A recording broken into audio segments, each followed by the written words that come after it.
friends are driving down this deserted road in Texas, heading out to see a Leonard Skinner concert, when you see a hitchhiker. Out of curiosity and stupidity, your friend, who happens to be blonde and is equipped with large breasts, jumps out of the van and asks her for a ride. Not only is this a stupid idea just by this girl's appearance, but when the girl tries to speak and only moans, my gut feeling would tell me to get back in the car and drive away. However, people in horror movies are stupid. The number one rule when it comes to road trips is to avoid hitchhikers at all costs. But with general horror movies like the Texas Chainsaw Massacre, people always end up in the worst case scenario.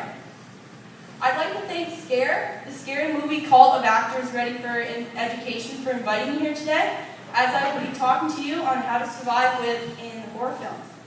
First of all, I'd like to start off with some basics. The nighttime in horror films is always longer than the daytime. I don't know why, it just happens to be that way. As well, minority groups seem to die first, so if you're classified as that, be prepared. Moving on, fog, rain, and night is your worst enemy, so stay away from that, as well as anybody with the first name Freddy, Jason, Chucky, or any name suitable for girls who live in Wells. It's crucial that you and your friends stick together and not split up when you hear a loud noise like in Scooby-Doo, because theoretically, the gang in Scooby-Doo consists of some highly qualified individuals who can survive being captured by a villain and solve the mystery at the same time. And hey, their TV shows made for 6-year-olds, so I doubt that Hanna-Barbera Productions would show the gruesome murder of Fred on television. Now, relating back to R-rated movies, the characters always seem to find themselves facing the horror one-on-one. Now, if I were to be in this situation, which I wouldn't be because you would not catch me from the comfort of my home, but if I happened to be there, I would bring some type of weapon, maybe like a gun or a knife. But it's important to know that no matter how fast you run, the villain can always catch you at walking pace. Therefore, it's especially important to know some defensive tactics. If you have a gun, point it directly between the eyes, turn your hand, and double tap. And if you don't have a gun, kick the villain in the groin, or bring a friend who's a slower runner than yourself. Moving on to more serious cases. Never say, "I'll be back," like the Terminator, or "Who's there?" because those are both death wishes, so if you want to die, you can say those. The following should be viewed as senseless. Never go into the woods looking for a witch, try to be the hero, try to be funny, go to summer camp, take shortcuts, or hide behind a corner because the villain can always see the cameraman right in front of you. More importantly, when it appears you have killed the villain, never go over to check to see if he's actually dead. In addition, here are some don'ts. If you don't like sharks, don't go swimming. Don't waste your time trying to use the telephone because it will never work, and don't waste your time trying to convince the sheriff because instead of believing you, he will lure you into a more difficult situation. In contrast, here are some do's.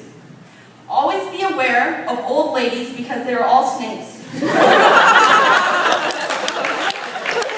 Always be nice to that shy, quiet, and unpopular ugly girl at school because chances are she'll turn out to be some type of orphan or have telekinetic powers.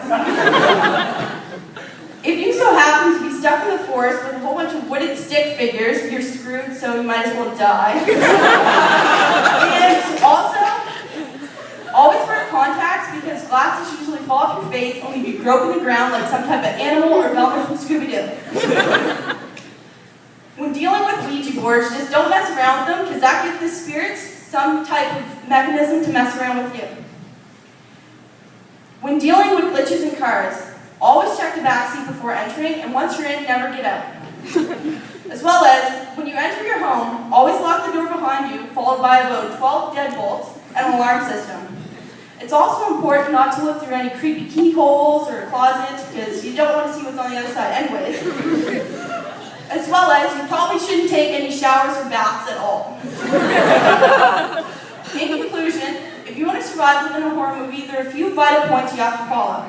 If you happen to be at summer camp, and you're running from a killer at nighttime, out in a tree. If you happen to be running from a killer within your own house on Halloween, run out the front door and not upstairs instead. Before you buy a house, always do a background check on the surrounding community and grounds. And if a house looks haunted, it probably is. And also, before you marry your wife, do a background check on her as well for paranormal activity. Anniversary nights of executions, rituals, or murders should be viewed with fear. Stay away from geographical locations such as Amityville, Crystal Lake, Elm Street, Bermuda Triangle, Transylvania, and maybe even small towns in Maine for that matter. Therefore, the next time you are given a script, read over the conditions and find out if they are suitable for you. However, if these conditions scare you, watch the Teletoon channel for about 30 minutes and you should be fine. Hopefully from this speech you have taken something away that will help you survive within the next movie you film in, or maybe even life as well. Thanks.